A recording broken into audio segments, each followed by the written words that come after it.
دوستان عزیز، به خاطر آباد کردن یک گوشه وطن چی کارهایی رو ما سامان نمیدهیم.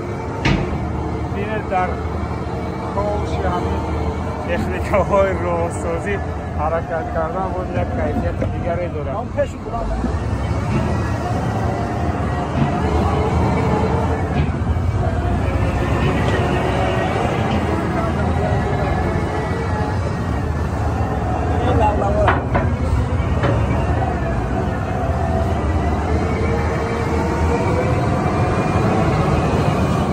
ما کیتف به کیتف ایستاده در کاوش سوار شده دهه‌های خویش را آباد خواهیم کرد.